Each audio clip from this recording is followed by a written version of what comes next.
Welcome back to Life and Living.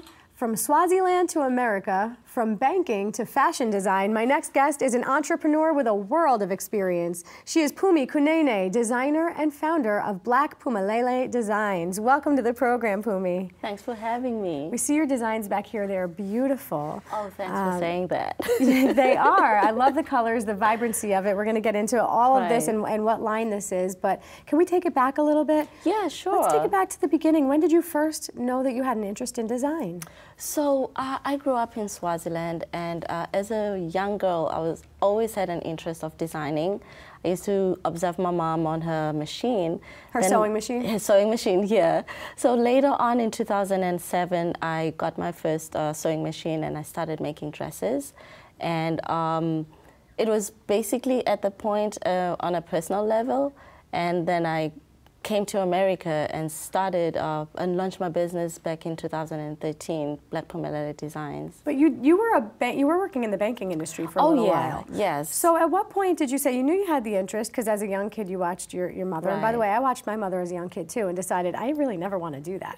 So that's how you know it's in you. You either have it or you don't. Yeah. But you go into the banking industry, and then at what point do you say, no, I really want to tap into this passion that I know I have? At some point, the passion wasn't so clear to me.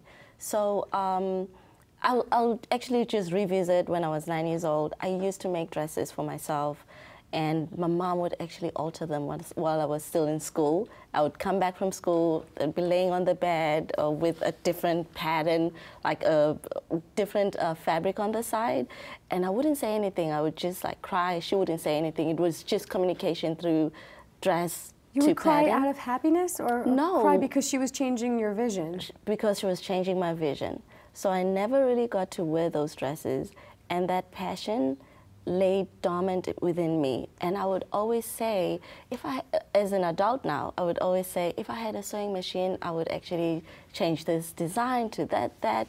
And when I got my first sewing machine, that's because somebody had me kept on saying that. So they got it for you. Right. Okay, so fast forward, you do have this design company, Black Phumelele Designs. Right. Talk about launching it and what goes into that process. So I launched back in 2013, but it was really a soft launch. And back in 2015, I decided to focus on creating it as a viable business.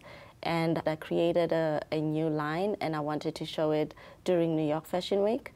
And there was really a gap between being a designer or designing and running a business. Did you show it at Fashion Week? Yes, I did. What is that experience like, being there, part of New York Fashion Week?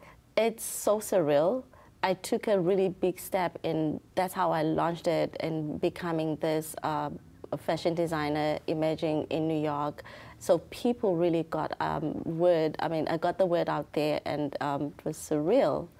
That's a word. It was surreal. Okay, so I know you had some help doing this, and you were very, very smart. You looked around at what was out there, and there's a school right now that is really helping designers, young designers like you, launch a product. You worked with Berkeley, right? Berkeley College, and they have a fashion incubator program. Right. What is that? So the Fashion Incubator is one of 5 incubators that's spearheaded by Macy's. And it's housed in Brooklyn, at the Brooklyn campus in Berkeley College. And what they do, they help 4 young businesses to help them take it to the next level. In my case, what I've walked away with is really cementing the process of creating a viable line that you can show to buyers, and making sure that I have the right spreadsheets, right materials to actually communicate with different or various entities within the fashion industry. So actually running the business, right? Yeah. Making the relationships, making sure that you can present your product, right, making sure that you can sell it. What about the manufacturing piece of it? Oh, the manufacturing piece is, I manufacture in New York, so I got resources through the BFI, which is Brooklyn Fashion Incubator, to know where to actually go and produce here in New York. Is it important to you to stay local? It's definitely important, because I'm able to go and do checks and balances and making sure that the pieces are coming out as I've instructed on the design sheets.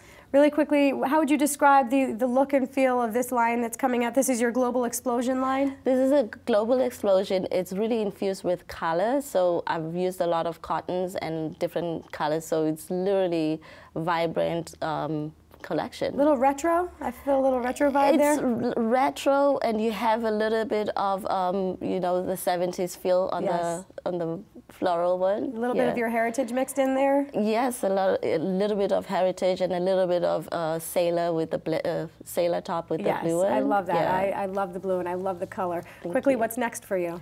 What's next for me is really, in April, we're looking at being in 6 boutiques between Brooklyn and New York City, and then adding 2 more boutiques every month after that. 2 boutiques every month, and people can find your designs online. Tell them where. Yes, Black Phumelele, so it's www.blackphumelele.com. I also do pop-up events and vending events as well. You are on the cutting edge of design in this area, and I have a feeling that we're going to be talking to you again in just a little while when you're exploding and in boutiques everywhere. Thank you. New York, New Jersey, all around the world. That's the plan. All right, Phumelele, thank you so much for joining us. Thank you.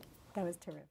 Life and Living has been a production of the Caucus Educational Corporation, celebrating over 25 years of broadcast excellence, and NJTV.